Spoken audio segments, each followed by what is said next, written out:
aku kasih tahu informasinya, aku mau ngingetin lagi nih kalau GP Media lagi buka tryout.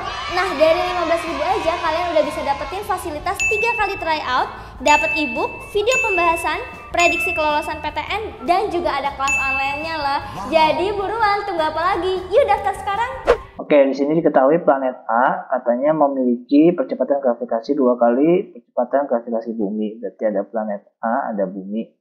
Nah, katanya G-nya ini ya, percepatan gravitasi di sini itu 2 kali percepatan gravitasi bumi, sedangkan sini G ya gitu. Nah, kemudian panjang tali pendulum yang digunakan di planet bumi adalah 4L, sedangkan yang di planet A adalah L nih ya. Nah, jika amplitude osilasi yang dipilih sama, maka rasio antara frekuensi osilasi pendulum yang digunakan di bumi dan di planet A. Kita pengen tahu rasionya, berarti perbandingan antara frekuensi yang di planet A, yaitu planet bumi, dibandingkan dengan frekuensi yang di planet A. Nah, rumus daripada frekuensi pendulum adalah 1/2pi akar G per L ya. Juga sama 1/2pi akar GA per LA berarti ya. A per LA. Ini kan bisa kita coret nih setengah pi-nya. Nah, kita tinggal lanjutkan, FB dibagi dengan FA. Ini kita kalikan silang ya, jadi GB dikalikan dengan LA, ini ke atas naik, LB-nya ke bawah, karena ini perhitungan matematik, jadinya GA per LB.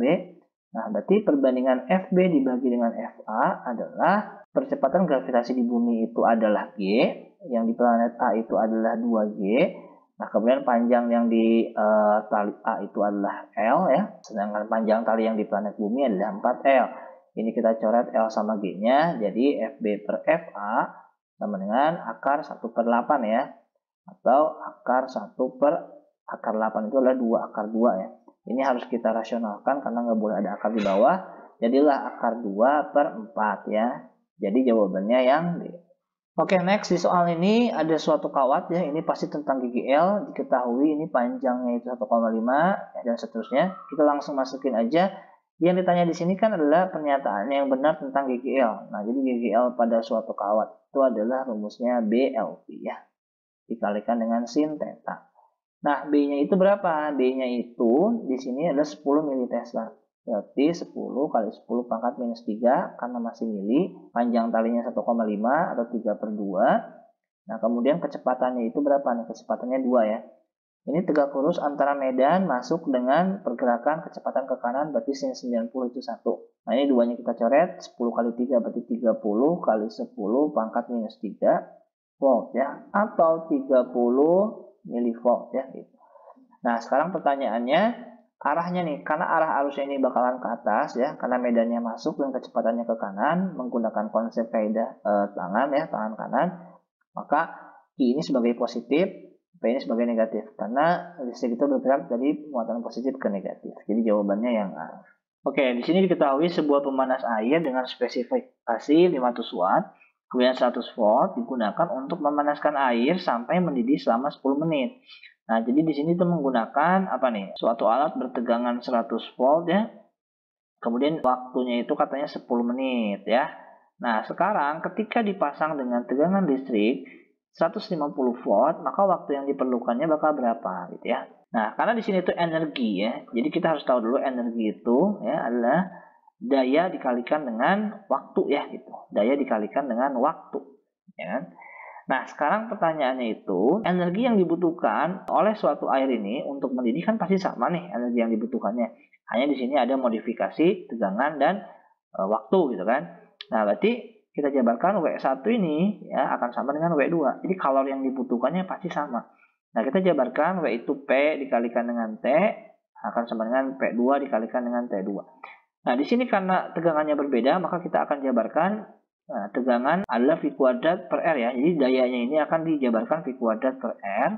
Kemudian kita kalikan dengan T1 ya. Ini juga sama V2 kuadrat dibagi dengan R dikalikan dengan T2 ya. Nah, ini hambatannya kan sama ya, karena alatnya sama gitu kan. Nah, V1-nya, tegangan satunya itu 100 volt ya, jadi 100 kuadrat. Nah, kemudian T1 waktunya 10 menit. Nah, kalau kita ganti dengan 150 kuadrat, maka waktunya berapa nih? Ini kalau kita kalikan berapa ya? Jadinya 100.000 ya. Sama dengan ini 22500 T2.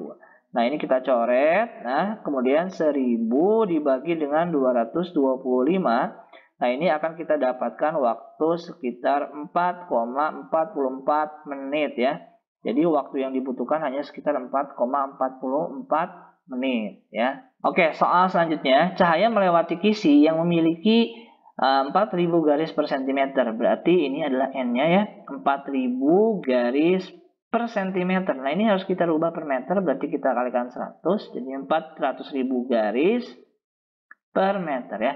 Nah, sudut deviasinya atau sudutnya itu tetanya adalah 8 derajat, di mana diketahui sin 8 0,14, maka panjang gelombangnya berapa? Ini kita bisa masukkan ke persamaan ya, bahwasanya D sin theta ya sama dengan orde dikalikan dengan alfa gitu ya. Nah, kemudian di sini kita akan masukkan, ini ordenya orde kedua ya, tadi kita lewat. D itu kita bisa jabarkan 1 per N ya, kemudian kita kalikan dengan sin 8 derajat sama dengan, nah M-nya itu orde 2 ya, lambdanya itu kita akan cari. 1 per N artinya 1 per 4 kali 10 pangkat 5 ya, ini 4 kali 10 pangkat 5, sin 8 itu 0,14 sama dengan 2 dikalikan dengan alfa. Nah, 1 kok dibagi dengan 4, nah ini kita bisa biarkan dulu 1/4, cuman ini pangkatnya kita naikkan ke atas jadi negatif ya. Nah, ini 0,14 bagi 2 adalah 0,07 ya, sama dengan lambda. Atau 0,07 itu kita bisa jabarkan jadi 7/4 kali 10 pangkat minus 7 ya. Karena ini 7 kali 10 pangkat minus 2.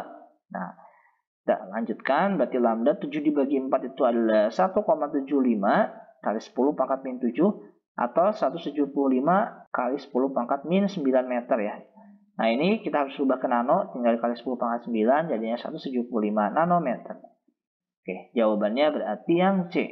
Oke, di soal yang terakhir di sini katanya suatu kumparan terdiri dari 1000 lilitan, berarti lilitannya itu 1000, kemudian memiliki hambatan 256, di sini masih ada kilo, berarti kita kalikan 10 pangkat 3 ohm.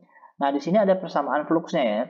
Kuat arus yang mengalir pada saat waktu 1 detik adalah berapa? Ini kita masukin ke GGL pada suatu kumparan, di mana GGL sama dengan min lilitan dikalikan dengan perubahan flux ya per perubahan waktu. Nah, di sini GGL-nya kita jabarkan jadi arus dikalikan dengan hambatan sesuai hukum Ohm. Ini kita masukin 1000. Nah, ini itu artinya apa sih? D flux per dt artinya kita turunkan fluxnya terhadap waktu. Nah, masih ingat gak turunannya? T plus 3 pangkat 4. Nah, turunannya ya, itu pangkat kalikan ke depan, kemudian pangkatnya dikurangin dengan 1, jadi 3 ya. Nah, kemudian turunan dari T ya 1, yang juga ngaruh gitu. Kita masukin 4 T plus 3 pangkat 3. Nah, di sini arusnya itu kita cari, R-nya itu adalah 256 kali 10 pangkat 3. Ini juga ada 1000 ya, 10 pangkat 3. Ini 4, kita masukin pada saat waktu 1 detik. T-nya kita ganti 1 tambah 3 pangkat 3. Ini kita coret. Jadi I-nya sama dengan 256, 4 dikalikan dengan berapa nih? 1 ditambah 3 itu adalah 4 pangkat 3. Ya, jadinya berapa? 256. Ini 4 dikali 4 pangkat 3. Artinya 4 pangkat 4 kan sama 256. Coret, berarti I-nya adalah 1 ampere. Di jawabannya yang B.